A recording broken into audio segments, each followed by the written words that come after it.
Un matin comme un autre dans une grande ville. La circulation est dense, difficile et même parfois dangereuse. Et en plus aujourd'hui, il y a un contrôle routier. C'est bien reçu. Coupez le moteur, présentez-moi les documents, s'il vous plaît. Vitesse, feu rouge grillé, téléphone au volant, les motifs de contravention sont nombreux. Premier conseil, restons calmes. Ça ne sert à rien de vous énerver. Et généralement, on obtient plus de choses avec le sourire qu'avec la grimace. Sachez que tout est contestable, mais le jeu en vaut-il la chandelle? Direct Auto a enquêté. Vous venez de brûler un feu rouge et pas de chance, sous les yeux de la police. Aïe. Le tarif, 90 € et 4 points en moins sur votre permis de conduire. Et peut-être à ce moment-là, vous imaginez déjà pouvoir contester la contravention. Monsieur, bonjour. Contrôle de police, je vous demande d'éteindre votre moteur, s'il vous plaît. Donc le feu n'était pas orange, mais il était rouge, monsieur. Pardon? Orange. Alors si vous l'avez vu orange et que nous on l'a vu rouge, il y a un problème. Le contrevenant est tout à fait en droit de ne pas reconnaître l'infraction. Néanmoins, nous relevons l'infraction. Il aura la possibilité, lui, par la suite, de contester l'infraction auprès de l'officier du ministère public. On conteste une infraction quand elle est contestable, mais si on ne fait que contester pour gagner du temps ou en se disant j'irai plus tard, je ne perdrai pas mes points, etc., c'est un mauvais calcul. Dans ce cas précis, c'est votre parole contre celle d'un policier. C'est donc perdu d'avance. En revanche, si c'est un radar qui vous a flashé quand vous passiez au rouge, là, il y a de l'espoir. Dans la pratique, il faut le reconnaître, contester un radar feu rouge, c'est non seulement efficace, mais c'est absolu.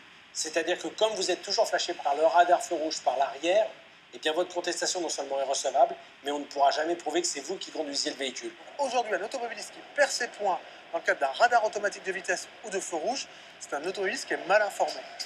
Donc si vous êtes flashé par un radar et que vous affirmez que vous n'étiez pas au volant, en cas de contestation, vous paierez l'amende, mais au moins vous sauverez 4 points.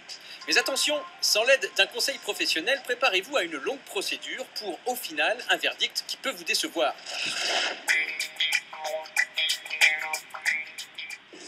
Les radars, vous les connaissez, ils fleurissent sur nos routes et flashent dans la grande majorité des cas des petits excès de vitesse.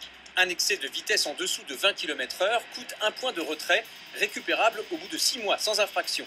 Pour le contrevenant, 2 options. Si vous n'avez plus de points ou si votre permis va être annulé parce que vous allez perdre un point, il faut contester bien évidemment. En revanche, si vous avez 12 points sur un permis, la contestation d'un simple PV d'excès de vitesse pour 1 point n'a aucun intérêt.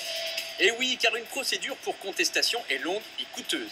Alors notre conseil, vérifiez d'abord votre solde de points sur Internet. Le téléphone au volant, c'est 90 € et depuis le mois de janvier, 3 points de retrait. Appeler son patron ou sa petite amie au volant coûte de plus en plus cher. Vous savez que vous êtes en tort, mais vous aimeriez bien contester quand même. J'ai rédigé un procès-verbal électronique, d'accord? Est-ce que vous reconnaissez que vous étiez en infraction? Ça, c'est pour le téléphone, d'accord? Malheureusement, on se défend très mal dans ce genre d'infraction. Là encore, parce que l'agent a constaté un élément et vous aurez les plus grandes difficultés à affirmer le contraire. Pour pouvoir ne pas être condamné en tenant son téléphone en main, il faut avoir des témoins. Et il faut prouver avec des témoins qu'on n'avait non seulement pas le téléphone dans la main, mais qu'en plus, probablement, on ne l'avait pas à côté de soi. 9 fois sur 10, ça ne marchera pas. La mauvaise foi risque même d'aggraver votre cas, donc ne contestez pas.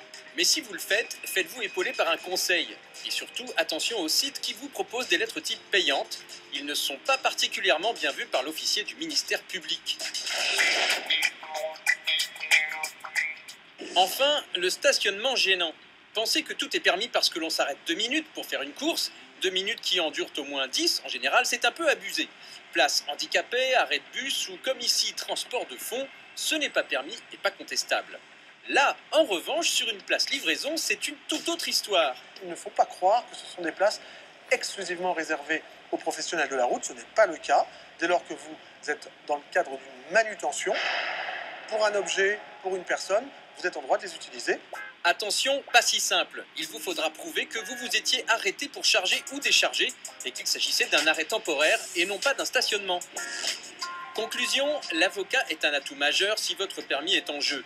Mais si la décision du juge n'est pas en votre faveur, vous devrez supporter les frais d'avocat ainsi que l'amende majorée.